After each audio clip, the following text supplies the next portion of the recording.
देखिए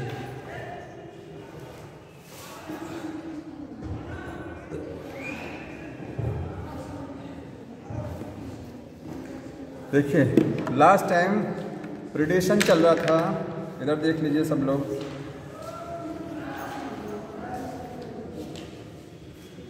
अब next topic जो बताना है पैरासिटिज्म।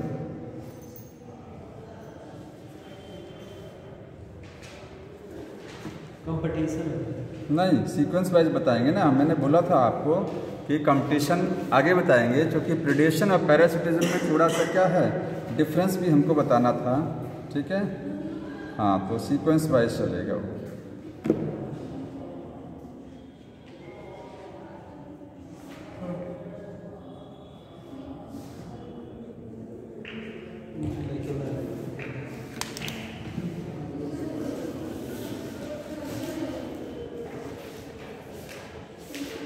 किसी के पास बुक दीजिए हमको, इंग्लिश वाली बुक। आइए, बुक है इंग्लिश वाली?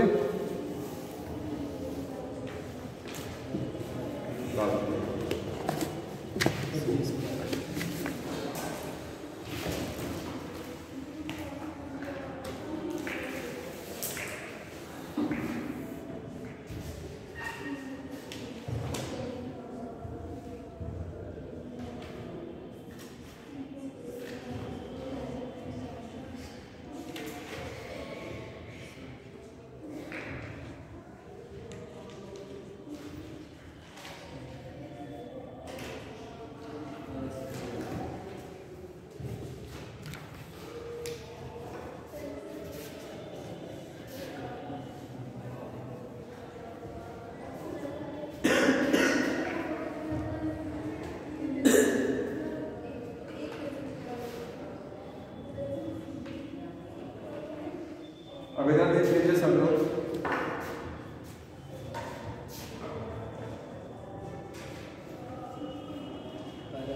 पैरासिटिज्म क्या है? एक इंटरेक्शन है, पॉपुलेशन इंटरेक्शन, ठीक है, जिसमें एक स्पीशीज दूसरे को क्या करती है, हार्म करती है, नुकसान पहुंचाती है। ठीक है, जैसे प्रेडेशन में क्या था, one species harm to the other, यहाँ पर भी एक स्पीशीज दूसरे को नुकसान पहुंचाएगी। मैंने लास्ट टाइम डिफरेंस बता दिया था दोनों में क्या डिफरेंस है प्रेडेशन और पैरासिटिज्म में। ठीक है, अब पैरासिटिज्म क्यों होती है? कोई भी पैरासाइट होस्ट के ऊपर क्यों निर्भर रहता है? क्या रीजन है? उसके दो रीजन है। एक तो वो फूड के लिए, फूड एंड शेल्टर, स्पेस बोल सकते हैं। फूड और स्पेस के लिए पैरासाइट डिपेंड होते हैं किसके ऊपर? होस्ट के ऊपर। अपने होस्ट से भोजन लेते हैं और वहां पर आवास ग्रहण करते रहते भी हैं। ठीक है, अब इसके बाद देखिए जो पैरासाइट हैं, वो पैरासाइट क्या क्या हो सकते हैं? तो पैरासाइट प्लांट्स से लेकर के कहां तक? वर्टिब्रेट्स तक। प्लांट भी पैरासाइट हो सकते हैं, एनिमल्स भी हैं, कुछ वर्टिब्रेट भी क्या है? पैरासाइट। फॉर एग्जाम्पल जो ब्रूड पैरासिटिज्म, कोयल lets egg in the nest of the crow. कोयल अपने अंडे कहाँ देती है? क्रो के नेस्ट में, वो भी एक पैरासिटिज्म में है। कोयल क्या है? वर्टिब्रेट है ना, वर्टिब्रेट है। ठीक है, तो प्लांट में भी पैरासिटिज्म होती है, और प्लांट से लेकर के वर्टिब्रेट तक क्या है? पैरासिटिज्म होती है। माइक्रोब तो पैरासाइट होते ही हैं, जानते हैं, माइक्रो पैरासाइट भी हैं और सेपरेट। डायरेक्ट आ जाए करिए, बीच में डिस्टर्बेंस मत करिए। ठीक है, आप तुरंत आ जाइए, शांतिपूर्वक बैठ जाइए। ठीक है, तो प्लांट से लेकर के वर्टिब्रेट्स तक क्या होगा? पैरासिटिज्म होती है। अब एक चीज देखा गया है कि पैरासाइट जो होते हैं, पैरासाइट ये क्या है? Host specific. इसको मैंने बताया था कि पैरासाइट, हर पैरासाइट का अपना एक होस्ट होता है। ऐसा नहीं होता है कि कोई पैरासाइट है वो किसी के ऊपर भी होस्ट बन सकता है, किसी से भी न्यूट्रिशन ले सकता है, उसका अपना क्या होता है? एक फिक्स होस्ट होता है। जबकि प्रेडेशन में ऐसा नहीं होता है। एक प्रेडेटर कई प्रे को खा सकता है, ऑप्शन है उसके पास में। यहाँ पर क्या ऑप्शन नहीं होते हैं, होस्ट स्पेसिफिक होते हैं। ठीक है, एक चीज और होती है को इवोल्यूशन। को इवोल्यूशन बताइए कहाँ होता है? तो ये प्रीडेशन में नहीं होता ये चीज। प्रीडेशन में कोएवोल्यूशन नहीं होता है। पैरासिटिज्म में कोएवोल्यूशन का मतलब हमारा विकास, जैसे अगर हमारे ऊपर कोई डिपेंड है और हमारा इवोल्यूशन हो रहा है तो उसका भी इवोल्यूशन होगा जो हमारे ऊपर निर्भर होता है। जैसे पैरासाइट जो होते हैं ये किसके ऊपर डिपेंड होते हैं? प्रे के ऊपर, ठीक है। तो अगर प्रे में इवोल्यूशन हो रहा है, प्रे डेवलप हो रहा है, प्रे का विकास हो रहा है, तो इस पैरासाइट का भी विकास होगा। अगर ये खत्म तो पैरासाइट भी फिनिश हो जाएगा। समझ में आया? क्योंकि प्रे नहीं रहेगा तो पैरासाइट कहाँ रहेगा। तो दोनों आपस में एक साथ डेवलपमेंट करते हैं, इसी को बोलते हैं कोएवोल्यूशन, ठीक है। दोनों साथ साथ रहते हैं। एक चीज और कंडीशन होनी चाहिए कि पैरासाइट जो है प्रे के साथ में रहते हैं। समझ में आ रहा है? जबकि प्रीडेशन में ऐसा नहीं होता है कि वो प्रीडेशन में क्या है, प्रीडेटर अपने प्रे के साथ नहीं रहता। समझ में आ रहा है? अब जैसे हमारी बॉडी के अंदर कोई माइक्रोब जाता है तो माइक्रोब क्या हमारी बॉडी में? पैरासाइट, ठीक है। तो अगर हमारी बॉडी का इम्यून सिस्टम क्या करता है? उसको मारने की कोशिश करता है, ठीक। तो जो होस्ट होता है, यहाँ पर प्रे नहीं है, होस्ट है। जो होस्ट होता है वो होस्ट क्या करता है? पैरासाइट के इफेक्ट को कम करने की कोशिश करता है।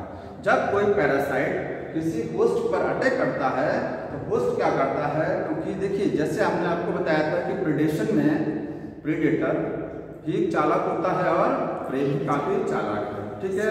ऐसे यहाँ पर जो होस्ट है, इस होस्ट के ऊपर जब पैरासाइट अटैक करेगा, फॉर एग्जांपल हमारी बॉडी में कोई पैथोजन इंटर कर रहा है तो हम क्या हैं? होस्ट है उसके लिए, और पैथोजन क्या है? पैरासाइट। तो हमारी बॉडी का इम्यून सिस्टम उसको मारने की कोशिश करेगा, ठीक है, उसकी संख्या को कम करने की कोशिश करेगा। तो पैरासाइट भी क्या करता है? अपने आप को जिंदा रखने के लिए अपनी बॉडी में कुछ चेंजिंग करता है, ये भी कुछ एडेप्टेशन करता है, ठीक है। तो एक टॉपिक है कि पैरासाइट होस्ट में जब रहते हैं तो अपनी बॉडी में क्या एडेप्टेशन करते हैं। क्योंकि होस्ट में अगर जिंदा रहना है, होस्ट के उससे न्यूट्रिशन लेना है, भोजन लेना है, तो इनको क्या करना पड़ेगा? कुछ एडेप्टेशन करना पड़ेगा, कुछ अनुकूलन करना पड़ेगा। जैसे कैक्टस प्लांट जो होता है डिजर्ट में रहता है तो उसमें एडेप्टेशन क्या होता है? उसकी लीफ क्या करती हैं? स्पाइन्स भी चेंज हो जाती हैं, कांटे बना देती हैं। समझ में आ रहा है? तो एक यहाँ पर है पैरासिटिक एडेप्टेशन।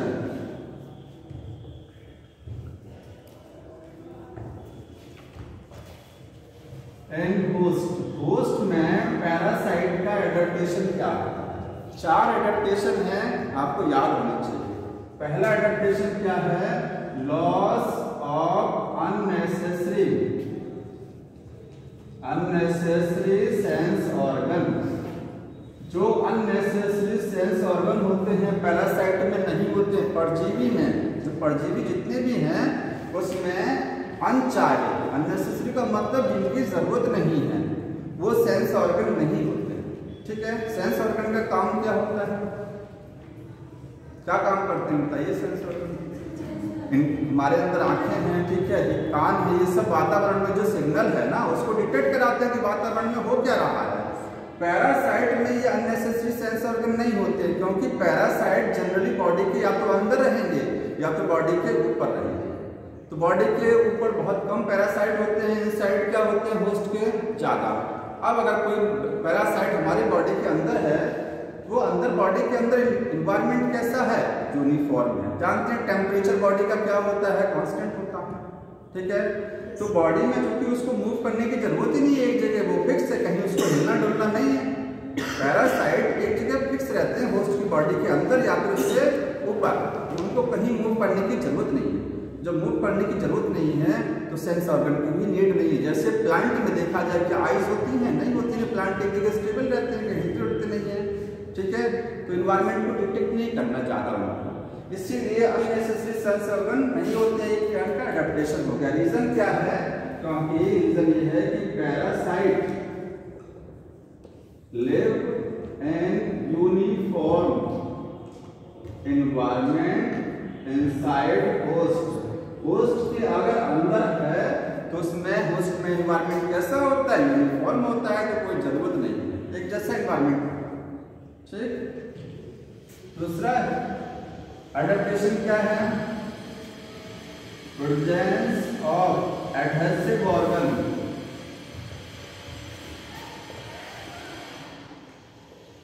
जैसे सकर्स हो गया।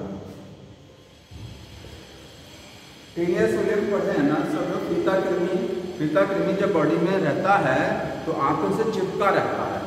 एडहेसिव ऑर्गन होते हैं होस्ट के साथ चिपकने के लिए। पैरासाइट की बॉडी में क्या होते हैं? Adhesive organ, for example suckers. ठीक है, तभी तो ये पोषण लेंगे, तभी तो न्यूट्रिशन को खींचेंगे वहां से। तो एडहेसिव ऑर्गन होते हैं किसमें? पैरासाइट में होस्ट की बॉडी के साथ चिपकने के लिए। अगला होता है loss of digestive system. Loss of digestive system इनका बहुत कम डेवलप होता है। ठीक है, क्या होता है? या तो खत्म होता है। डाइजेस्टिव सिस्टम क्यों? रीजन क्या है जानते हैं इसका? कि पैरासाइट में कोई अपना डाइजेस्टिव सिस्टम नहीं है।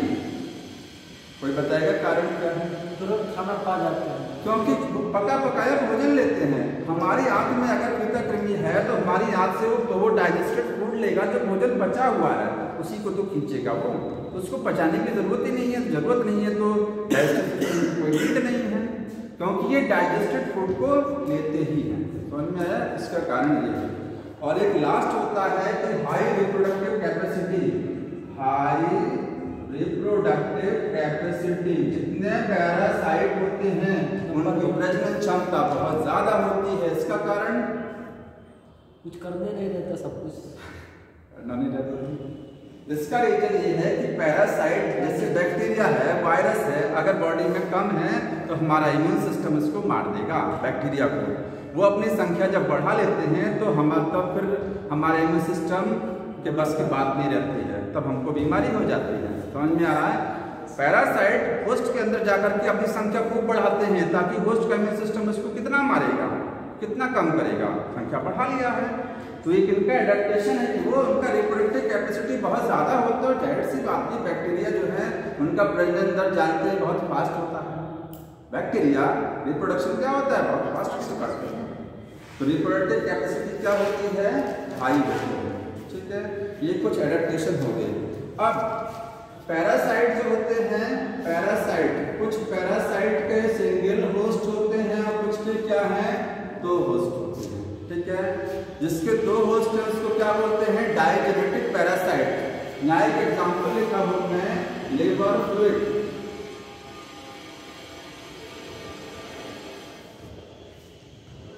लिवर फ्लूइड है, किस ग्रुप में आता है? किस फाइलम में है? ये किस फाइलम में है बताओ?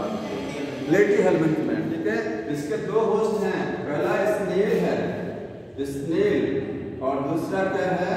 फिश। ठीक, डाइजेनेटिक पैरासाइट, दो होस्ट हैं। इसी तरीके से मलेरियल पैरासाइट जो होता है प्लाज्मोडियम, तो प्लाज्मोडियम जो है उसके भी कितने होस्ट हैं? दो। एक हो गया ह्यूमन और दूसरा कौन सा हो गया? मॉस्किटो। ठीक है, मॉस्किटो। प्लाज्मोडियम के भी दो होस्ट हैं, उसके भी डाइजेनेटिक पैरासाइट हो गया।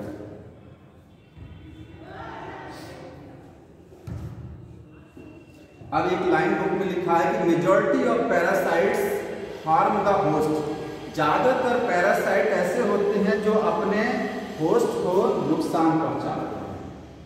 सब के सब पैरासाइट हार्मफुल नहीं होते, ध्यान रखना। ठीक है, लाइन पर अंडरलाइन कर लीजिएगा, नोट कर लीजिएगा। मेजॉरिटी ऑफ पैरासाइट क्या होते हैं? हार्म टू होस्ट, नुकसान ही पहुंचाते हैं ज्यादातर पैरासाइट। समझ में आया? सीधे प्लस माइनस, इसीलिए प्लस माइनस, जिसको नुकसान पहुंचाया जाएगा उसके लिए माइनस हो जाएगा। पैरासाइट कैसे होस्ट को नुकसान करता है? अगर कोई पैरासाइट हमारी बॉडी में चला गया तो हमको नुकसान कैसे करता है? तो कई तरीकों से नुकसान करता। देखिए बुक में है, अंडरलाइन कर लीजिएगा, मैं यहाँ समझा दे रहा हूँ। हेडिंग बनाना चाहें तो लिखिएगा हाउ पैरासाइट, कैसे parasite harm to host, host को कैसे नुकसान पहुंचाता है पैरासाइट। सबको पता होगा ना कि बीमारी कॉज कराता है, यही तो जानते हैं आप तक ना कि पैरासाइट क्या करते हैं? अगर बॉडी में हमारे गए तो डिजीज कॉज करा देंगे, लेकिन और भी इसके क्या है इफेक्ट होते हैं। पहला इफेक्ट क्या है कि ग्रोथ को कम कर देता है। जिस बॉडी में गया उस बॉडी में ग्रोथ को क्या कर देगा, कम कर देगा। दूसरा क्या होता है कि रिप्रोडक्टिव फिटनेस को घटा देगा। रिप्रोडक्टिव फिटनेस समझते हैं, प्रजनन दर। पैरासाइट जब होस्ट में जाएगा तो इसको कमजोर बना देगा। जब पैरासाइट जैसे हमारी बॉडी में अगर कीटा कृमि है तो हमारी बॉडी से वो न्यूट्रिशन लेता रहेगा, जो कुछ हम खाएंगे वो उसको ग्रहण करता रहेगा, हमारी बॉडी कमजोर हो जाएगी। बॉडी जब कमजोर हो जाएगी तो बॉडी में ग्रोथ क्या हो जाएगा, कम हो जाएगा, और प्रजनन क्षमता क्या हो जाएगी, धीरे धीरे कम होने लगेगी। HIV तो बॉडी में जाकर के लिम्फोसाइट को डिग्रेड करता है, टी लिम्फोसाइट को मारता है। इसमें हो सकता है कि किसमें, अब उसका सुन लीजिए, क्यों नहीं है। जब टी लिम्फोसाइट बॉडी में घटने लगेंगे तो आप कमजोर हो जाएंगे ना, आपका इम्यून सिस्टम खत्म, आपको दुनिया भर के डिजीज अटैक करने करेगा। पैरासाइट कैसे? हाँ, ग्रोथ पैरासाइट तो है ही, ठीक है, ये ग्रोथ कम हो जाएगी सर। उसमें भी एडिटिव आर्गन, हाँ, माइक्रोब में एडिटिव आर्गन जरूरी है। क्या कर रहे हैं, माइक्रोब में एडिटिव आर्गन जरूरी है ना। माइक्रो में एडिटिव आर्गन नहीं, जितने जितने बड़े वाले जो बड़े ऑर्गन सब में पाया जाएगा, सब में नहीं एडिटिव आर्गन। हालांकि माइक्रोब का एडिटिव आर्गन जानते हैं क्या होता है, बताइए, वो का एडिटिव आर्गन बताइए क्या है। फिम्बरी, बैक्टीरिया का चिपकने वाला ऑर्गन क्या है। अगर बैक्टीरिया हमारे हाथ पर चिपका हुआ है तो किस चीज की मदद से चिपका है, फिम्बरी की मदद से। क्या सर? फिम्बरी होता ना, आपने पढ़े हैं ना, बैक्टीरिया में सीलिया, बैक्टीरिया में फ्लैजेला होता है, सीलिया तो नहीं होता है बैक्टीरिया में। छोटे छोटे हेयर लाइक स्ट्रक्चर होते हैं, तो क्या बोलते हैं, फिम्बरी। कहाँ पढ़ा है, सेल वाले चैप्टर में पढ़ा है, फिम्बरी एंड फिली, ठीक है। फिम्बरी स्ट्रक्चर एडेसिव ऑर्गन होता है बैक्टीरिया का, पार्ट है। ग्लाइकोकैलिक्स चिपकने वाला बात होता है। ग्लाइकोकैलिक्स तो एक सेल को दूसरी सेल से पहचानने में मदद करता है, सेल टू सेल रिकॉग्निशन कराता है। हाँ, ग्लाइकोकैलिक्स में आप ये कह सकते हैं कि ग्लाइकोकैलिक्स दो तरीके का है। अगर वो ग्लाइकोकैलिक्स की लेयर क्या है, स्लाइम लेयर है या फिर कैप्सूल है, पढ़े ना। ग्लाइकोकैलिक्स किस रूप में है, स्लाइम लेयर की फॉर्म में है या कैप्सूल। तो कंजुगेशन में हेल्प करते हैं। अरे तो सुनिए, फिली अलग चीज है, फिम्बरी अलग है। फिली बड़े स्ट्रक्चर होते हैं, फिम्बरी छोटे होते हैं। फिम्बरी अटैचमेंट में हेल्प करते हैं, फिली जो है वो सेक्सुअल रिप्रोडक्शन में मदद करता है। स्टिकी पार्ट लेकिन ग्लाइकोकैलिक्स ही होता है ना, स्टिकी पार्ट। हाँ, स्टिकी पार्ट होता है, वो भी चपकने में हेल्प करता है। तो देखिए, ग्रोथ को घटाएंगे, रिप्रोडक्शन फिटनेस घटाएंगे। तीसरा क्या है, सर्वाइवल घटाएंगे। सर्वाइवल का मतलब जीने के चांस बढ़ जाएंगे और डेथ भी करा सकते हैं। पैरासाइट किसी भी होस्ट को मार भी सकता है, ठीक है। चौथा है, डेथ भी करा सकता है। ये काम करता है पैरासाइट होस्ट की बॉडी में जाकर के। अब अगर किसी पैरासाइट ने होस्ट को इतना कमजोर बना दिया है तो वो चल फिर नहीं पा रहा है, ठीक है, तो प्रीडेशन का तो मजा हो जाता है। प्रीडेटर जो होता है उसको होस्ट को खा सकता है। मान लीजिए कोई एनिमल है, उसमें कोई पैरासाइट एंटर कर गया, उस एनिमल की बॉडी में इतना कमजोरी आ गया, ठीक है, इतना उसमें क्या हो गया, ग्रोथ कम हो गया, डिजीज हो गया कि वो चल फिर नहीं पा रहा है, तो वो प्रीडेटर के लिए एक बेस्ट प्रे का काम करता है। समझ में आ रहा है। पैरासिटिज्म से प्रीडेशन जनरेट हो सकता है। एक लाइन पढ़ी है, लिखा हुआ है, देखिए, सबके पास बुक है। एनसीईआरटी में चौथी लाइन लिखी गई है कि they might render to the host more vulnerable to the predation by making it physically weak. मैं समझा रहा हूँ, पैरासाइट अपने होस्ट को इतना वीक कर देते हैं, इतना कमजोर कर देते हैं कि होस्ट जो होता है वो वल्नरेबल हो जाता है। वल्नरेबल का मतलब रिस्की हो जाता है। किसके लिए, प्रीडेटर के लिए। प्रीडेटर उस पर अटैक कर सकता है, प्रीडेटर उस पर फिर अटैक कर सकता है क्योंकि वो काफी वीक हो चुका है। मतलब पैरासाइट मरेगा, जिंदा रहेगा, मरेगा तो वो कमजोर हो जाएगा, चल फिर नहीं पाएगा ढंग से, ठीक है, एक जगह बैठा रहेगा। अगर मान लीजिए कोई जानवर है दौड़ रहा है, पीछे से दूसरा जानवर दौड़ा रहा है, तो हो सकता है उसको पकड़ ना पाए, लेकिन वो पहले से कमजोर हो गया, नहीं चल कर पा रहा, तो प्रेडेटर का तो मजा आ गया है, वो तो उसको पकड़ के खा लेगा, तुरंत खा लेगा ना। पैरासाइट अपने होस्ट को कमजोर कर देते हैं, और फिर जब होस्ट कमजोर हो जाता है तो वो काफी रिस्की हो जाता है, इसके लिए वो प्रेडेटर उसको खा सकता है। समझ में आया? लाइन को अंडरलाइन कर लीजिएगा। पैरासाइट सैप्रोफाइट नहीं। पैरासाइट सैप्रोफाइट कैसे हो जाएगा ये बताइए? वो तो सैप्रोफाइट नहीं होता है। सैप्रोफाइट डेड से न्यूट्रिशन लेता है, पैरासाइट लिविंग से लेता है। समझ में आया? ये लाइन बहुत इंपॉर्टेंट है, इस लाइन को अंडरलाइन कर लीजिए, बहुत इंपॉर्टेंट लाइन है, इस पर क्वेश्चन बन सकता है। सर जी बताइए। ऐसे अगर सोचे तो ऐसा लगता है कि पैरासाइट छोटा होता है, पैरासाइट छोटे होते हैं, होस्ट बड़े होते हैं। प्रेडेटर में आप आएंगे तो प्रेडेटर बड़ा होता है, प्रे छोटा होता है। शिकार छोटा है, शिकारी बड़ा है। यहाँ पर शिकारी छोटा है, हाँ, यहाँ उल्टा होता है। उसमें संख्या में भी डिफरेंस होता है। पैरासाइट का नंबर ज्यादा होता है, होस्ट का कम है, और उसमें जाएंगे तो अपोजिट हो जाएगा। लास्ट टाइम मैंने बताया था। अब पैरासाइट दो तरीके के हो सकते हैं, एक्टोपैरासाइट और एंडोपैरासाइट। जो पैरासाइट बॉडी के ऊपर अटैक करते हैं उनको क्या बोलते हैं? एक्टोपैरासाइट। जो बॉडी के इनसाइड अटैक करेंगे उनको एंडोपैरासाइट। एक्टो का एग्जांपल क्या होता है? हमारे सिर पर human lice on the human body, ठीक है? ह्यूमन की बॉडी पर जो क्या है? लाउस है, भीलो। हाँ। और टिक्स कहाँ होते हैं? डॉग पर। ये किस पर अटैक करते हैं? डॉग्स पर। ये किस पर है? ह्यूमन पर। ये दोनों क्या है? ये है एक्टोपैरासाइट। लेकिन सर जी ऐसा जब छोटे रहते तभी होता, बड़े हो गए नहीं होता है। अब बड़े हो गए तो भीलो नहीं है, तभी बात लगी। बाहरी पर, बाह्य परजीवी क्या है? ये बाह्य परजीवी। अंतर परजीवी जानते ही हैं, टीनिया सोलियम हो गया, एस्कैरिस हो गया, ठीक है, और एंटामीबा हिस्टोलेट का हो गया। ये सब क्या है? अंतर परजीवी। एक एग्जाम्पल लिखा है बाह्य परजीवी का, और लिखा है इसने कि मछलियां जो होती हैं, समुद्री मछलियां, उनके ऊपर कुछ जीव, जिनका नाम क्या है? कोपपोड्स, वो चिपके रहते हैं मछलियों के शरीर पर। वहां से भोजन, वहां से उनके शरीर से पोषक तत्व निकालते रहते हैं, लेते जाते हैं। स्केल से लिखेंगे कोपपोड्स आर पैरासाइट। इसके ऊपर पैरासाइट है ऑन मैराइन फिशेस। तो ये भी बाह्य परजीवी में आएगा, ये भी एक्टोपैरासाइट है। कोपपोड्स किस ग्रुप में आएगा? आर्थ्रोपोडा फाइलम में एक क्या है?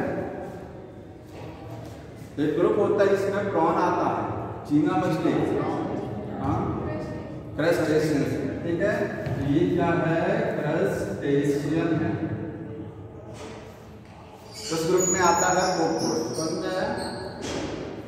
ऐसे ही प्लांट में अगर देखेंगे पैरासाइट कौन कौन सा प्लांट के लिए, तो कसकोटा सबको पता ना। अमरबेल क्या होती है? अमरबेल देखेंगे, अमरबेल देखे जी, सब पार्ट में पेड़ को लगता अरे है। पेड़ों के ऊपर ऐसे ही जो है लताओं टाइप से लटका रहता है, वो क्या अमरबेल है? कसकोटा बोलते हैं उसको।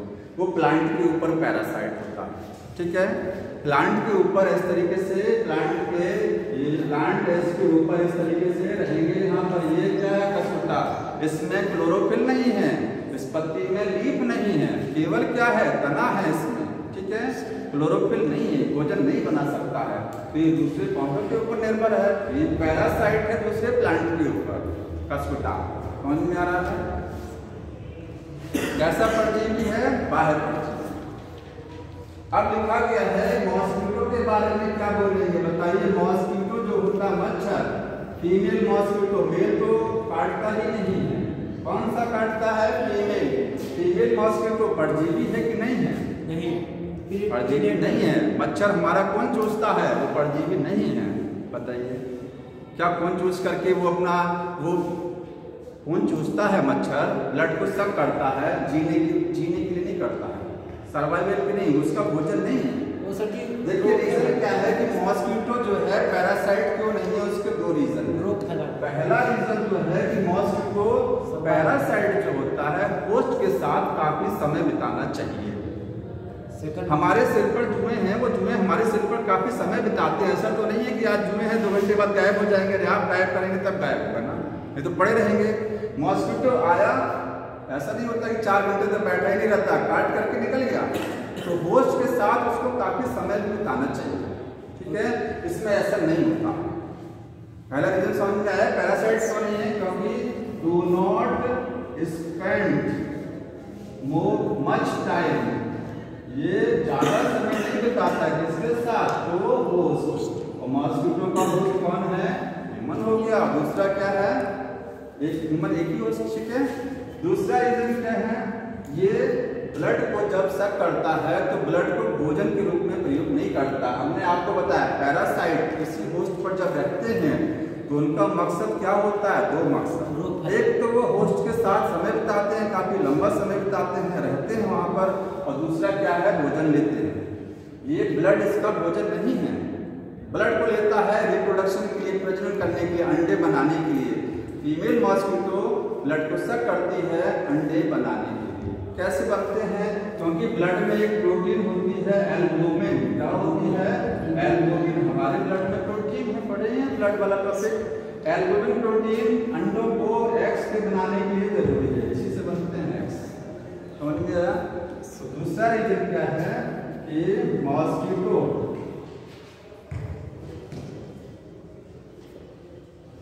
ब्लड को सक करता है किसके लिए, फॉर रिप्रोडक्शन। और रिप्रोडक्शन का मतलब एग फॉर्मेशन,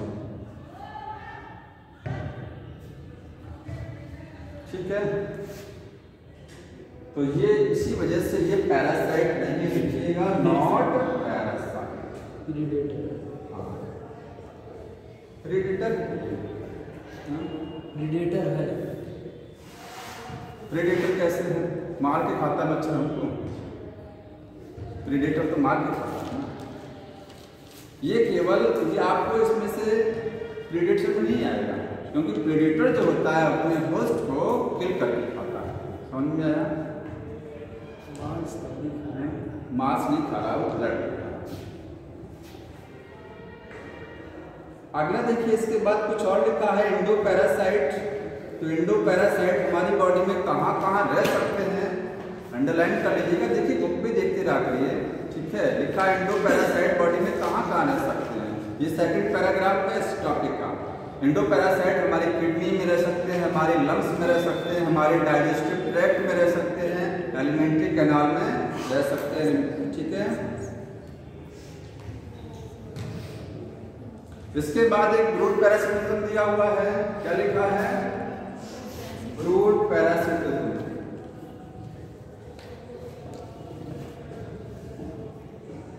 ब्रूड पैरासिटिज्म क्या है,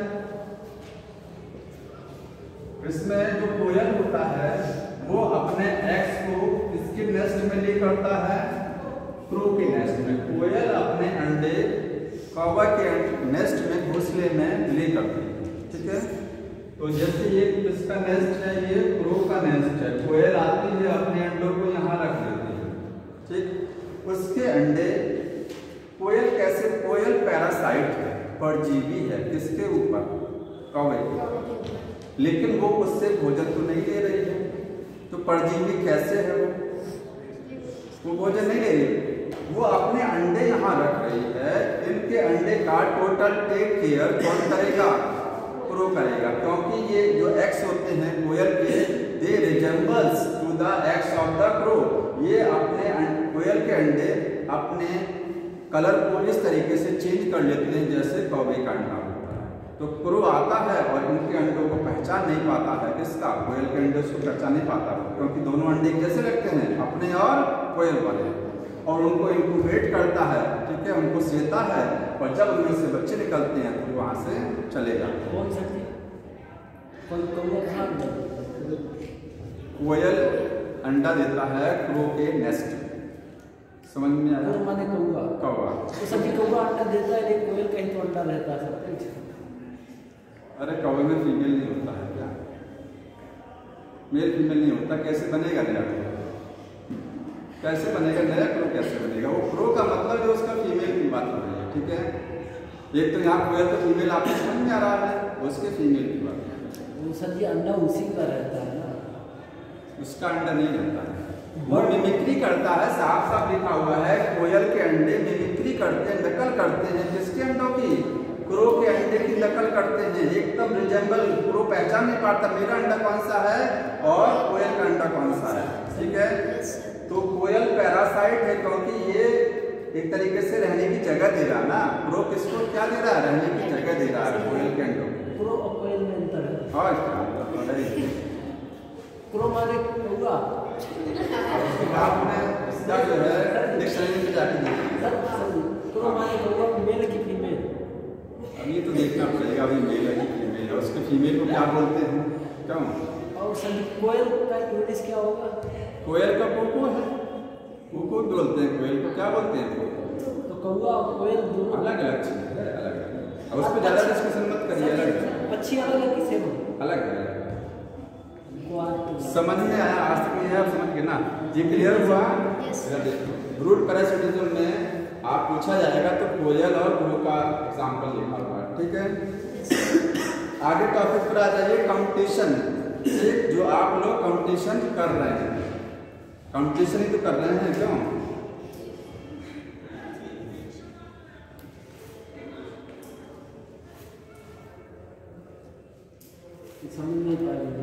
समझ नहीं पाए, बाद में हमसे समझ लीजिएगा, हम समझा देंगे। ठीक है, थोड़ा सा पढ़ा लेंगे, समझा देंगे। हाँ, क्वेश्चन नहीं करवाना है, आगे टॉपिक बताना है। आगे देखिए, बहुत बेहतरीन टॉपिक इस बुक का। सबसे ज़्यादा स्कोरिंग मैंने बताया क्या है? Population interaction. उसमें भी सबसे ज़्यादा स्कोरिंग कंपटीशन है। ठीक है, ये टॉपिक बताने जा रहे हैं।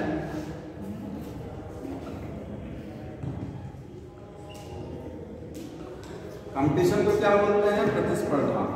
ठीक है, अब देखिए, कंपटीशन एक ऐसा पॉपुलेशन इंटरेक्शन है जिसमें दो स्पीशीज दोनों को नुकसान होता है। स्पीशीज ए और स्पीशीज बी दोनों को क्या होता है? माइनस।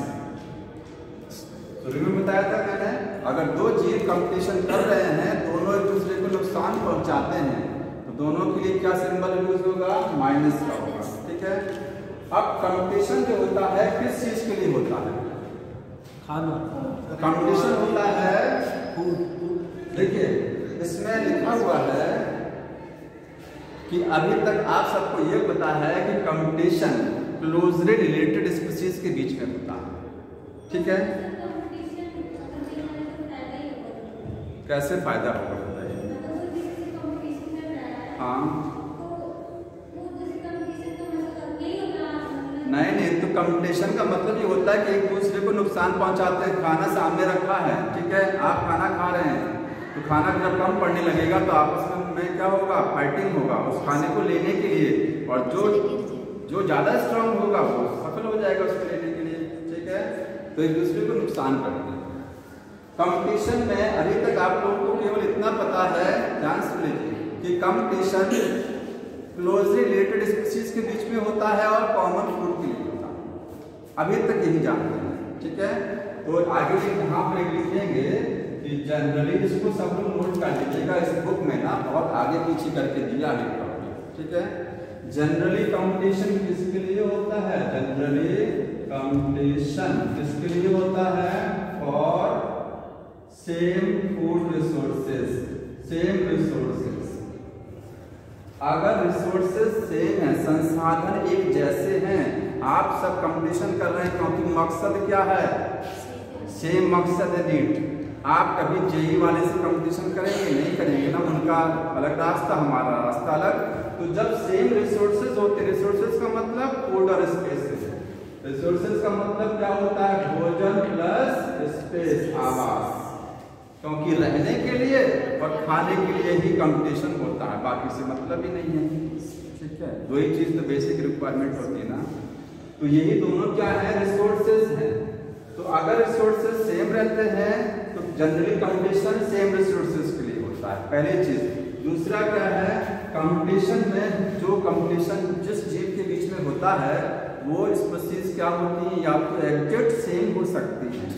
जैसे अगर आपस में सब लोग कंपटीशन कर रहे हैं तो हम लोगों की स्पीशीज क्या है? एग्जैक्ट सेम है, सेपियन है सब लोग ना।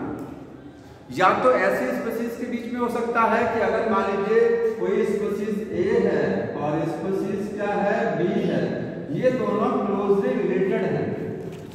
क्लोजली रिलेटेड का मतलब समझ रहे हैं, समान प्रकार के जातियों के जीवों के में कंपटीशन हो सकता है, सेम स्पीशीज के बीच में हो सकता है। जैसे हम लोगों में बहुत समय मान लीजिए ग्रास है, बहुत सारे क्या है गोट हैं, काऊ हैं, जब ग्रास धीरे धीरे खत्म होने लगेगी तो क्या होगा, कंपटीशन होगा। वो सब सेम स्पीशीज है ना, सेम स्पीशीज के बीच में होता है या फिर रिलेटेड स्पीशीज, ऐसी स्पीशीज जो क्या है रिलेटेड, बहुत ज्यादा डिफरेंट नहीं है, क्लोजली रिलेटेड। जैसे फॉर एग्जाम्पल पैरामीशियम कॉर्डेटम, पैरामीशियम समझते हैं ना, पैरामीशियम कॉर्डेटम और पैरामीशियम ऑरेलिया, ये पैरामीशियम की दो जातियां हैं, है तो दोनों पैरामीशियम की है, तो पैरामीशियम ना, कॉर्डेटम अलग स्पीशीज और ऑरेलिया अलग स्पीशीज, ये आपस में अगर इन दोनों को साथ में रख दिया जाए ना तो दोनों कंपटीशन करने लग जाते हैं, ठीक है। तो इनके बीच में कंपटीशन होता है। तो ये क्या है, डिफरेंट स्पीशीज तो है लेकिन क्या है क्लोजली रिलेटेड है दोनों पैरामीशियम। तो हम लोग को यही पता है कि कंपटीशन जो होता है या तो एग्जैक्ट सेम स्पीशीज के बीच में होगा या तो क्लोजली रिलेटेड स्पीशीज के बीच में होगा, ठीक है। तो दूसरा है कि बिटवीन क्लोजली रिलेटेड स्पीशीज या फिर और सेम स्पीशीज के बीच में होगा। ऐसा क्यों होता है जानते हैं, क्योंकि जब जीव एक जैसे होते हैं तो उनका भोजन भी तो एक जैसा होता है। क्या लॉयन डियर के साथ कंपटीशन करेगा? अरे डियर का भोजन अलग है, लॉयन का अलग होता है, वो क्लोजली रिलेटेड भी तो नहीं है ना, लॉयन अलग है और डियर कहाँ अलग होगा, उनमें कोई कंपटीशन नहीं, दूर दूर तक कोई कंपटीशन नहीं, क्योंकि भोजन अलग है। तो जब भोजन सेम होता है और जीव एक जैसे होते हैं तभी कंपटीशन भी होता है। अगर भोजन अलग हो गया तो कंपटीशन, अभी तक तो यही पढ़े ना, सब लोग यही जानते हैं, जनरली यही होता है। लेकिन अब आगे हमने समझाया है कि ऐसा हमेशा नहीं होता है, ऐसा हमेशा नहीं होता है कि कंपटीशन में भोजन सेम हो। कभी कभी क्या होता है भोजन अलग अलग होता है फिर भी कंपटीशन होता है। दूसरा पॉइंट आइए, स्पीशीज सेम होनी चाहिए या क्लोजली रिलेटेड होनी चाहिए कंपटीशन में, ये भी हमेशा नहीं होता है। डिफरेंट स्पीशीज के बीच में भी कंपटीशन है, ऐसी स्पीशीज जिनका दूर दूर तक कोई वास्ता नहीं है। जैसे एक एग्जांपल समझाया गया है कि टॉर्टॉइस और कछुआ होता है और बकरी गोट, इनके बीच में भी कंपटीशन समझाया गया है। कहाँ टॉर्टॉइस है कहाँ गोट है, अलग है ना टोटली। तो अनरिलेटेड स्पीशीज के बीच में भी कंपटीशन है। और दूसरी चीज क्या है कि रिसोर्सेज का सेम होना जरूरी नहीं है। रिसोर्सेज जब सेम होते हैं और जब वो खत्म होने लगते हैं, लिमिटिंग होने लगते हैं, तब कंपटीशन होता है, ठीक है। यहाँ लिखिएगा इट इज नॉट नेसेसरी, ये जरूरी नहीं है। क्या जरूरी नहीं है कि पहला पॉइंट स्पीशीज, पहला पॉइंट लिखिएगा competition among related species. Competition related species में होता है, कोई जरूरी नहीं है। इसका एग्जांपल समझाया गया कैसे ये नहीं है, ठीक है। दूसरा क्या है, रिसोर्सेज आर नॉट लिमिटिंग,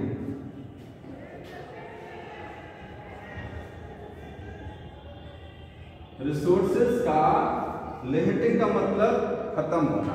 जानते हैं लड़ाई कब होती है, जब भोजन कम पड़ रहा होता है, तभी तो फाइटिंग होती है, तभी कंपटीशन होता है। अगर स्वीट इफरात आ जाए तो क्यों कंपटीशन करेंगे सर? नहीं करेंगे, नहीं करेंगे ना। तो रिसोर्सेज जब लिमिट होने लगते हैं तब कंपटीशन होता है, सेम, ठीक है। तो यहाँ पर कोई जरूरी नहीं रिसोर्सेज लिमिट हो, अनलिमिटेड रिसोर्सेज है तभी कंपटीशन हो रहा है, कभी कभी होता है। तो कभी कभी क्या है स्पीशीज डिफरेंट हो जाती है तब भी होता है। यही दो को उसने पूरे पैराग्राफ में समझाया हुआ है, ठीक है। दो पॉइंट समझाए, समझ में आ रहा है। पहले वाले को समझते हैं कि कहाँ पर स्पीशीज डिफर करती हैं तो कंपटीशन हो जाता है, पहला पॉइंट, ठीक है। तो यहाँ पर लिखेंगे कंपटीशन अमंग या बिटवीन डिफरेंट स्पीशीज, अलग अलग स्पीशीज के बीच में कंपटीशन कहाँ होता है, उसके कौन कौन से एग्जाम्पल हैं, ठीक। पहला जो एग्जाम्पल दिया हुआ है एल्बिंगो टॉर्टोइज।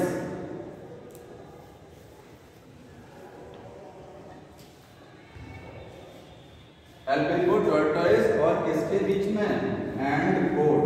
गोट बकरी। ये कहाँ है? ये कहानी कहाँ हो रही थी? गैलापैगो आइसलैंड पर है।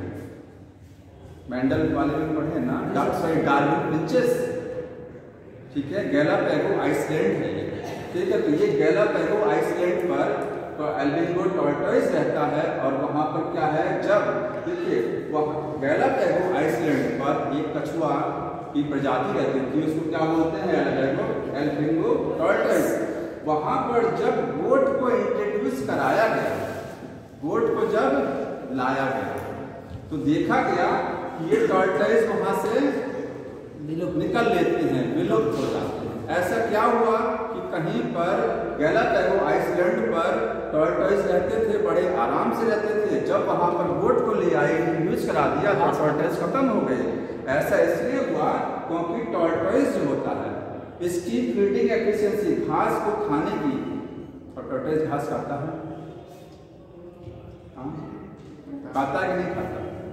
खाता, बकरी खाता है, ठीक है। छोटे छोटे ग्रासेस को ये खाता है। ये ध्यान से सुनिए, जहां पर गोट को जब लाया गया तो गोट की ब्राउजिंग एफिशिएंसी, चरने की क्षमता घास की ज्यादा थी। इस टॉर्टोइज के घास के चरने की क्षमता क्या थी? कम थी, ठीक है। तो धीरे धीरे क्या हुआ, टॉर्टोइज यहाँ से खत्म हो गया, क्योंकि ये गोट ने मैक्सिमम ग्रासेस को खा करके खत्म कर दिया। तो टॉर्टोइज को कुछ मिला नहीं, ज्यादा घास कौन खा रहा था? गोट। तो टॉर्टोइज वहां से धीरे धीरे कम होने लगे। समझ में आ रहा है? ये कंपटीशन डिफरेंट स्पीशीज के बीच में हो रहा है। यहाँ ये टॉर्टोइज अलग है तो गोट काफी डिफरेंट होता है, ये क्लोजली रिलेटेड स्पीशीज में नहीं आता है। समझ में आ रहा है? तो यहाँ पर बुक में पूरा डिस्क्राइब किया है कि ब्राउजिंग एफिशिएंसी किसकी क्या है? Of goat. गोट की क्या है? हाई है, जिस वजह से टॉर्टोइज क्या हो जाते हैं, वहां से धीरे धीरे विलुप्त हो जाते हैं। समझ में आया? दूसरा रीजन जानते हैं क्या, क्यों इसकी एफिशिएंसी ज्यादा है? चलता तेज कौन है? गोट चलेगा ना, कछुआ चलेगा? गोट। वो तो बेचारा धीरे धीरे रेंगती हो जाए, उतनी देर में तो गोट आएगी, पूरा आतंक कर देगी, खत्म कहानी। वो खा के खत्म कर देगी, पता लगा वो चल रहे हैं तो उनके सामने घास तो है ही नहीं है, तो मर जाएंगे। वैसे वो नहीं मरेंगे। गोट उनके आसपास की घास को खा के खत्म कर देगी, वो अपना देखते रह जाएंगे, ठीक। और गोट कहीं और पहुंच जाएंगे। इसीलिए धीरे धीरे गायब हो गए। ये डिफरेंट स्पीशीज के बीच का कंपटीशन हो रहा है। दूसरा एग्जाम्पल समझाया गया इसमें, देखिए फ्लेमिंगो कहाँ पर है? ये कौन से अमेरिका में है? नॉर्थ की साउथ? क्या लिखा गया है? साउथ अमेरिका में, ठीक है। साउथ अमेरिका में जो शैलो लेक्स होती हैं, क्या होती हैं? शैलो लेक्स, ठीक है। साउथ अमेरिका में जो झील है, वहां पर एक कुछ मछलियां रहती हैं। बुक में लिखा है रेजिडेंट फिशेस, पढ़िए लाइन ध्यान से। साउथ अमेरिका में झील में कुछ मछलियां रहती हैं पहले से, उनको क्या बोलते हैं? जो कहीं रहता है उसको बोलते हैं रेजिडेंट, जो उसका रेजिडेंट है, वहाँ की निवासी है मछलियाँ। कभी कभी साल में कुछ महीनों में क्या आती हैं? फ्लेमिंगो बर्ड्स आती हैं। देखा ना फ्लेमिंगो? फ्लेमिंगो क्या है? बर्ड्स का नाम है। तो जब जैसे मान लीजिए साउथ अमेरिका में क्या है? ये झील है, इसमें फिश रह रही है, मछलियाँ यहाँ रह रही हैं बड़े आराम से। जब साल के कुछ महीनों में बाहर से कुछ बर्ड्स आती हैं, उन बर्ड्स को बोलते हैं फ्लेमिंगो बर्ड्स। वो आती हैं और ये मछलियों के साथ कंपटीशन करती हैं और इनकी संख्या घटा देती हैं। अब इनके साथ कंपटीशन कैसे करती हैं? क्योंकि जो बर्ड्स आ रही हैं यहाँ पर, वो क्या, दोनों का खाना क्या है? सेम है। इस पानी में, इस झील में जू प्लैंक्टन्स रहते हैं। जू प्लैंक्टन्स का मतलब समझ रहे हैं? Microscopic animals. फाइटोप्लैंक्टन क्या होता है? Microscopic plant. ऐसे प्लांट जो बहुत छोटे होते हैं, जो तैरते हैं, उनको बोलते हैं फाइटोप्लैंक्टन। और जो जीव बहुत छोटे हैं, जो तैरते हैं पानी में, उनको जूप्लैंक्टन्स। तो झील में क्या थे? जूप्लैंक्टन्स थे, उनको मछलियां खाती थी। लेकिन जैसे ही फ्लेमिंगो बर्ड साल में कुछ महीनों के लिए आती थी, तो वो क्या है? वो ज्यादा जूप्लैंक्टन खा लेती थी। मछलियों को भोजन नहीं मिल पाता था, मछलियाँ धीरे धीरे कम होने लग गई, खत्म नहीं हुआ था। यहाँ पर यहाँ ये खत्म नहीं हुई थी पूरी तरीके से, इनकी संख्या कम हो रही थी। ये फ्लेमिंगो बर्ड ने कंपटीशन किसके साथ किया? रेजिडेंट फिशेस के साथ कंपटीशन किया। किसको खाने के लिए? ज़ूप्लैंक्टन को खाने के लिए। जैसे मान लीजिए यहाँ एग्जाम हुआ, तो अभी कोई टॉपर बच्चा है, ठीक है, जो सबसे हाईएस्ट पॉइंट लेके आया स्कोर, और बीच में मान लीजिए 2-4 दिन के लिए 1-2 टेस्ट में कोई बच्चा ऐसा आ गया जो उनसे भी बड़ा बॉस निकला, उनको भी पीछे कर दिया, इसके बाद वो वहाँ से चला गया, ठीक है। तो जब उनको पीछे कर देगा, फर्स्ट पोजीशन उसकी आ जाएगी, तो वो तो सेकंड पर आ गए जो अपने को बॉस समझ रहे थे। इसके बाद जब वो चला जाएगा तो फिर से वो बॉस बन गए। वही कहानी यहाँ पर है, बर्ड्स कुछ समय के लिए आती हैं, उसके बाद चली गई, फिर ये बॉस हो गई ना मछलियाँ, फिर से अपनी संख्या बढ़ा लेती है। तो ये टेम्पोररी कंपटीशन यहाँ पर होगा, ठीक है। तो यहाँ पर आप लिख लीजिएगा ना, फ्लेमिंगो बर्ड्स, फ्लेमिंगो बर्ड, इसलिए मैं लिखा हूँ, ऐसे लिखिएगा कॉपी में, flamingo birds and resident fishes, resident fishes के बीच में कंपटीशन है। किसके लिए है? और टू ईट, लिखेंगे टू ईट ज़ूप्लैंक्टन्स, ज़ूप्लैंक्टन्स को खाने के लिए। कहाँ पर हो रहा है? इन साउथ अमेरिकन लेक्स में हो रहा है। तो ये 2 एग्जाम्पल उन्होंने दिया। तो ये चीज समझ में आए कि कंपटीशन अनरिलेटेड स्पीशीज के बीच में भी हो सकता है, जिसमें खाना नहीं। हाँ सर जी, हाँ, तब भी उल्टा सीधा घास दोनों लोग का खाना था। हाँ, घास ही दोनों लोग का खाना, दोनों का फूड यहाँ पर सेम है, यहाँ पर भी दोनों का फूड क्या है? सेम होता है, ठीक है। तो सर जी कैसे कह सकते हैं? एक चीज जानिए, फूड तो सेम होगा ही, स्पीशीज सेम नहीं होगी, भोजन तो सेम होगा ही। हाँ, ये है कि भोजन हम लोग जानते हैं कंपटीशन तब होता है जब भोजन कम पड़ने लगता है, ठीक है। यही तो पता ना कि भोजन जब कम पड़ने लगेगा तभी कंपटीशन होगा। भोजन सेम होना ही चाहिए 100%, उसमें कोई ऑप्शन ही नहीं है। लेकिन कंपटीशन ऐसे भी हो सकता है जहाँ भोजन अपराध है, तब भी कंपटीशन हो सकता है। तब ये ऐसे उसमें बुक ने नहीं दिया है, तब ऐसे होता। मान लीजिए कोई एक जीव है ए, ठीक है, और एक क्या है? बी है, दोनों का भोजन क्या है? सेम है, सेम होगा ही। ये बी, ए इतना स्ट्रांग है, इतना मजबूत है, ठीक है, बी को खाने, बी जो है वो क्या है? थोड़ा सा कमजोर है, भूखा मर जाएगा। तो ए के डर की वजह से बी भोजन ग्रहण नहीं कर पा रहा है प्रॉपर। ये सारा भोजन ग्रहण कर जा रहा है क्योंकि उसका वो मजबूत काफी है, ठीक है, फूड बहुत सारा है, कमी नहीं है, लेकिन ये कंपटीशन कर रहा है बी से, क्योंकि बी का एफिशिएंसी ज्यादा नहीं है, ये काफी स्ट्रॉन्ग है इसमें से, ठीक है। तो ऐसे भी कंपटीशन होता है, समझ में आ रहा है? ये गोट वाला टर्टल यही एग्जाम्पल कर सकता है। हाँ, गोट और टर्टल का ये एग्जाम्पल हो सकता है, बात सही कर रहे हैं, इसमें ये एग्जाम्पल है क्योंकि गोट की ब्राउजिंग एफिशिएंसी ज्यादा है। समझ में आया? चढ़ने की ऐसा तो नहीं था, ग्रास कम नहीं हो रही थी ना वहां पर, उसकी एफिशिएंसी ज्यादा, धीरे धीरे ग्रास उसमें खत्म कर दिया। अब इसमें कुछ नहीं है, देखिए अब है गॉस, कुछ प्रिंसिपल दिए। गॉस एक साइंटिस्ट थे, उन्होंने 2 नियम दिया था, एक है एक्सक्लूजन प्रिंसिपल और एक है कॉम्पिटिटिव रिलीज। समझ में आया? तो उसको नोट कर लीजिएगा।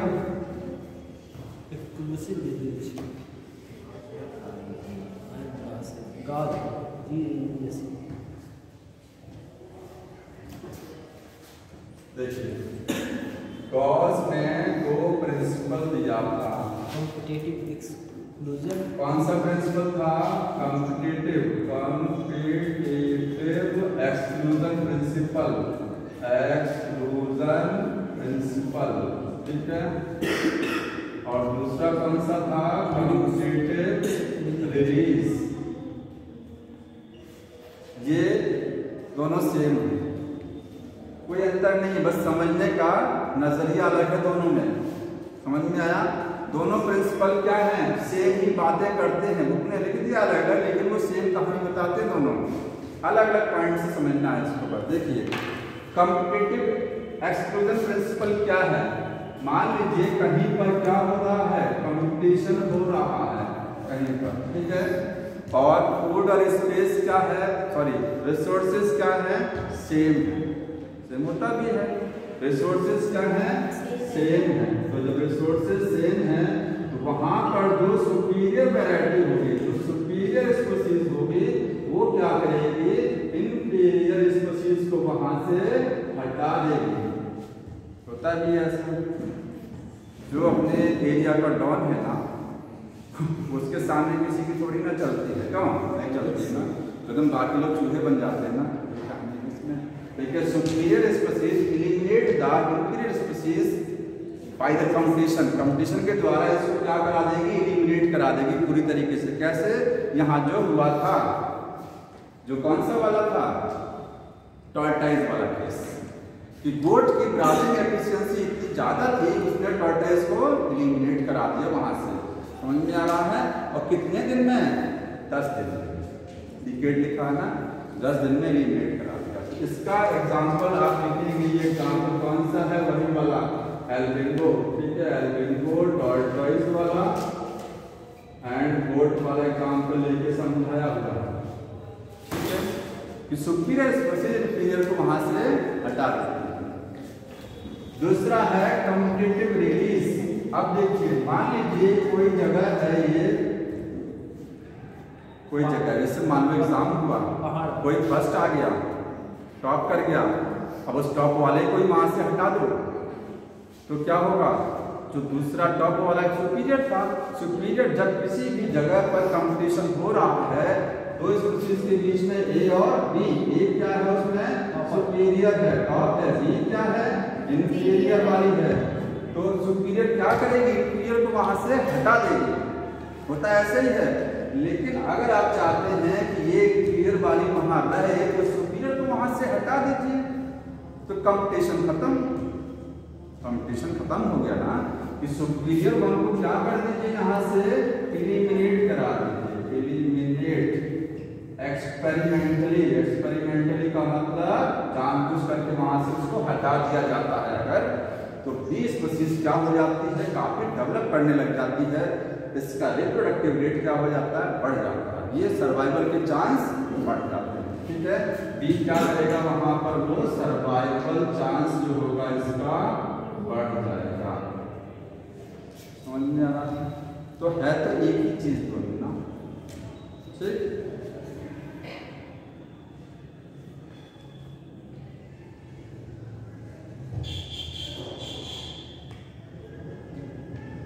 अब इसमें क्या लिखा है, बोला है कि species whose distribution restricted to a small geographical area because of presence of the superior species found to expand its distribution range। देखिए इसमें जो लाइन लिखी गई है वो समझ लीजिए, कोई एक स्पीशीज है, फॉर एग्जांपल बी, इसका डिस्ट्रीब्यूशन रेंज क्या है, कम है, मैं लाइन समझा रहा हूँ, इसका डिस्ट्रीब्यूशन रेंज क्या है, कम, डिस्ट्रीब्यूशन का मतलब इसका विस्तार कम है, ये बहुत थोड़ी सी जगह पर है, ज्यादा दूर तक फैली नहीं है, क्योंकि इनकी संख्या अगर कम है तो इसका डिस्ट्रीब्यूशन रेंज कम है। अगर एक स्पीशीज का डिस्ट्रीब्यूशन रेंज क्या है, कम है, मतलब वो कम है कहीं पर, दूसरी का ज्यादा है, तो कैसे इसका बढ़ाया जाएगा, हटा देंगे यहाँ से, तो इसका डिस्ट्रीब्यूशन रेंज क्या हो जाएगा, बढ़ जाएगा, तो उसको वहां कंपटीशन से एलिमिनेट करा देंगे, टॉपर को हटा देंगे। और कैसे हटाएंगे, लिखा है एक्सपेरिमेंटली रिमूव कराएंगे, अपने आप नहीं हटेगा वो, अपने आप अगर होगा तो ये इसको हटाएगा, यहाँ से इसको एक्सपेरिमेंटली रिमूव कराना पड़ेगा पकड़ कर।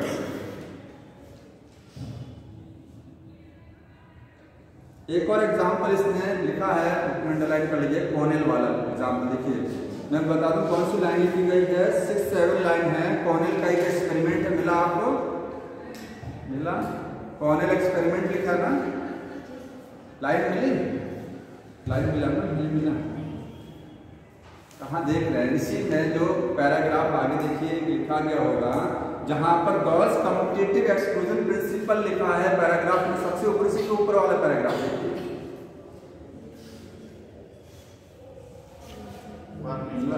कोई बात नहीं, देख लीजिएगा, कॉर्नेल का एक्सपेरिमेंट है, उन्होंने क्या बताया था, बैरेंकिल्स जानते हैं क्या होते हैं, क्या बैरेंकिल्स, बैरेंकिल्स ये क्रस्टेशियंस ग्रुप के जानवर होते हैं, जीव हैं, क्रस्टेशियस। आर्थ्रोपोडा फाइलम में एक ग्रुप है क्रस्टेशिया, उसमें एक जीव है, उसका नाम क्या है? बर्निकल्स। ठीक है, तो कॉर्नेल ने एक एक्सपेरिमेंट किया था। कहाँ किया था? उन्होंने बताया स्कॉटलैंड में जो सी का एरिया है, जो समुद्र का एरिया है, वहाँ पर दो वैरायटी के बैरेक्टर्स रहते हैं। कुछ क्या हैं? सुपीरियर है, कुछ क्या हैं? इंफीरियर हैं। सुपीरियर वाले का नाम लिखा गया है, उनको क्या बोलते हैं? बैलेनस। तो मैं लिख दे रहा हूँ यहाँ पर बर्निकल्स। ये किसने बोला? कॉर्नेल ने बताया था कि कहाँ पर? स्कॉटलैंड में जो सी का एरिया है, समुद्र का जो किनारा है, वहाँ पर बैरेक्टल्स रहते हैं। बैरेक्टल क्या है? आर्थ्रोपोड है। ठीक है, आर्थ्रोपोड्स होते हैं। इनकी दो कैटेगरी, दो स्पीशीज हैं। स्पीशीज जैसे पैरामीशियम में होता है ना, पैरामीशियम ऑरेलिया, पैरामीशियम ऑर्डेटा। तो इसकी दो स्पीशीज हैं, एक को बोलते हैं बैलेनस। क्या बोलते हैं? बैलेनस लिखा गया है, बैलेनस है ये स्पेलिंग। ठीक है, और दूसरी स्पीशीज है कैथेमेलस। स्ट्रॉन्ग कौन सी इसमें से? बैलेनस। ठीक है, हाँ, तो वो क्या कर देती है? कैथेमेलस को वहां से हटा देती है। ठीक है, ये इसको हटा देगी यहाँ से। ये सुपीरियर स्पीशीज। ये कॉम्पिटिशन क्लोजली रिलेटेड स्पीशीज का एग्जांपल है। यहाँ पर दोनों क्या हैं?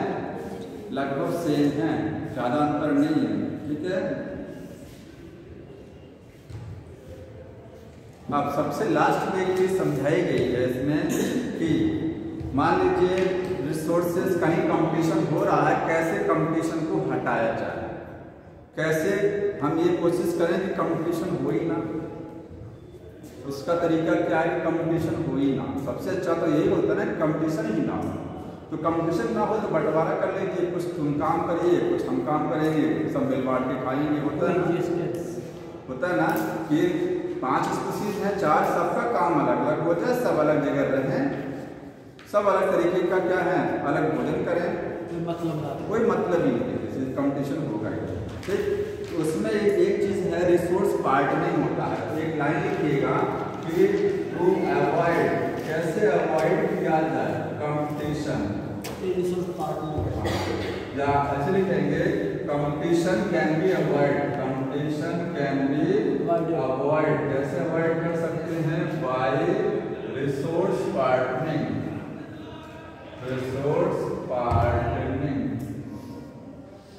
जगह का और भोजन का बंटवारा कर दो। ऐसा नहीं कि भोजन अलग नहीं होगा, भोजन सबका सेम है, क्योंकि कंपटीशन में ध्यान रखना भोजन सेम होता है। ठीक है, जगह का, भोजन का केवल बंटवारा करना। समझ में आ रहा है? तो कंपटीशन नहीं होगा। जैसे फॉर एग्जाम्पल कुछ जानवर हैं, मान लीजिए ये पेड़ है, ठीक है, यहाँ पर है, कुछ बर्ड्स हैं मान लीजिए। ठीक, वो बर्ड्स, कुछ बर्ड क्या हैं? ट्री के टॉप पर हैं, कुछ बर्ड क्या हैं? ट्री के मिडिल में है, कुछ क्या है? यहाँ पर है नीचे के। ठीक है, तो सब अलग अलग जगह भोजन कर रहे हैं। भोजन सबका क्या है? केवल अपना एरिया उन्होंने बांट लिया है। रिसोर्सेज में पार्टीशन कर लिया है कि हमारा एरिया है और ये तुम्हारा एरिया, बस भोजन सबका एक जैसा। ठीक है, बंटवारा कर लिया रिसोर्सेज में, कंपटीशन नहीं होगा। दूसरा क्या होता है? कुछ जीवों में ऐसे कंपटीशन अवॉइड होता है कि हम दिन में खाएंगे तुम रात में खाना। ठीक है, यहाँ एक लाइन लिखी गई है, पढ़ लीजिए, इस पर अंडरलाइन करिए। कंपटीशन फीडिंग एफिशिएंसी जो होती है, feeding of different foraging pattern, मैं यहाँ लिख दे रहा हूँ, देखिए कैसे अवॉइड हो सकता है? रिसोर्स पार्टनरिंग से हो सकता है। ठीक है, रिसोर्स पार्टनरिंग का मतलब क्या होता है? फीडिंग मतलब भोजन करना, एंड डिफरेंट टाइम, या तो अलग अलग समय भोजन करें। ठीक, तो कंपटीशन नहीं होगा। डिफरेंट टाइम, ये लाइन लिखी गई है। और अगला क्या है? Different foraging pattern. दूसरा तरीका है कि डिफरेंट फोराजिंग पैटर्न। भोजन लेने का पैटर्न सबका क्या हो, अलग अलग हो। कुछ टॉप पर भोजन ले रहे हैं, कुछ मिडिल से, कुछ बॉटम से भोजन ले रहे हैं। एरिया सबका डिवाइड हो, ठीक है। तो यही है रिसोर्स पार्टनिंग। या तो समय का बंटवारा करिए या तो स्थान का बंटवारा करिए, ठीक है। दो तरीके से होता है। इसका एग्जाम्पल क्या है, कैसे समझेंगे इसको? जो डार्विन ने समझाया था ना इवोल्यूशन वाले चैप्टर में पढ़ा ना कि 14 वैरायटी की फिंचेस डार्विन ने गैलापैगो आइसलैंड पर जब गए वहां उनको 14 डिफरेंट टाइप की फिंचेस दिखी थी। फिंचेस क्या होती हैं? बर्ड्स, ठीक है। तो इसका एग्जाम्पल है कि 14 डिफरेंट फिंचेस कहाँ पर थी? Eight Galapagos. कहाँ पर है ये बताइए, किस जगह पर है गैलापैगो आइसलैंड? अफ्रीका, ठीक है। तो यहाँ पर इनको 14 डिफरेंट टाइप के बर्ड्स दिखाई दी, समझ में आया? तो कैसे ये एक जगह कैसे रहते थे? अलग अलग टाइप की बर्ड्स हैं, एक जगह रह रही है, कोई कंपटीशन भी नहीं है, कोई कंपटीशन नहीं है इसमें। सब बर्ड 14 प्रकार की चिड़िया हैं, एक जगह बड़े आराम से रह रहे हैं, क्लोजली रिलेटेड है। होना क्या चाहिए? जब क्लोजली रिलेटेड होती है स्पीशीज तो आपस में कंपटीशन होता है, इनमें कोई कंपटीशन नहीं है क्योंकि सबका भोजन अलग अलग है। कुछ कैक्टस फीडिंग बर्ड पढ़ा ना, कुछ क्या खाती हैं? सीड खाती हैं। कुछ कैक्टस पर फीड करती हैं, कुछ फ्रूट के सीड खाएंगी, पौधों पर जो फ्रूट लगा उसके बीज खाएंगी, कुछ कैक्टस को खाएंगी। कुछ बर्ड्स ऐसी होती हैं जो वुड पिकर होती हैं। वुड पिकर का मतलब कटोड़वा, जो पेड़ में तना में ऐसे होल करके वहां से दीमक टर्माइट्स को निकाल के खाती हैं। सबका भोजन अलग अलग है, इसलिए सब रह रही है एक जगह पर लेकिन भोजन क्या है? इसलिए वहां पर जितना, ठीक है। बुक ने एग्जाम्पल लिखा है, मैक ऑथर ने 5 जो है एक जैसी स्पीशीज को देखा था वार्बलर की। दूसरा एग्जाम्पल लिखिएगा कि 5 closely related species of warbler. Warbler क्या होता है? वार्बलर क्या है? बर्ड है, ठीक है। 5 क्लोजली, यहाँ 14 था, डार्विन ने 14 देखा था गैलापैगो आइसलैंड पर। यहाँ 5 जो है वार्बलर क्या है? चिड़िया का नाम है। इसने मैक ऑथर साइंटिस्ट ने, ठीक है, इसने देखा मैक ऑथर ने।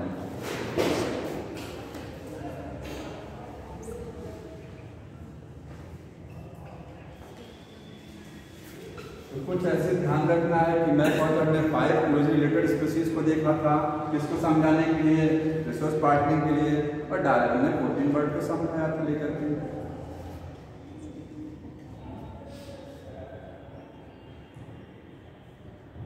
तो ये इतना कंप्लीट हो गया, समझ में आया कंपटीशन। अब कंपटीशन कहा जाए 2 प्रकार का होता है, एक होता है इंटर स्पेसिफिक कंपटीशन और एक होता है इंटर स्पेसिफिक। बताइए इंटर स्पेसिफिक का मतलब? इंटर स्पेसिफिक, इंटर स्पेसिफिक का मतलब 2 डिफरेंट स्पीशीज के बीच में कंपटीशन अगर हो रहा है तो वो क्या है? Inter, between 2 species, 2 species. अब ये दोनों स्पीशीज सिमिलर भी हो सकती हैं, सॉरी एक जैसी क्लोजली रिलेटेड भी हो सकती है। जैसे पैरामीशियम की 2 प्रजातियां, पैरामीशियम ऑरेलिया और पैरामीशियम कॉर्डेटा में समानताएं। ये डिफरेंट स्पीशीज तो हैं लेकिन क्लोजली रिलेटेड भी हैं।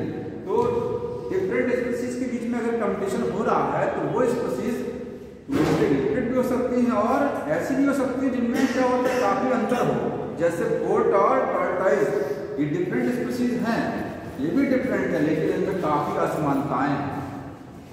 तो समानताएं वाला भी स्पीशीज हो सकती है और डिफरेंट हो सकती है। और दूसरा कंपटीशन कौन सा होता है? Intra specific.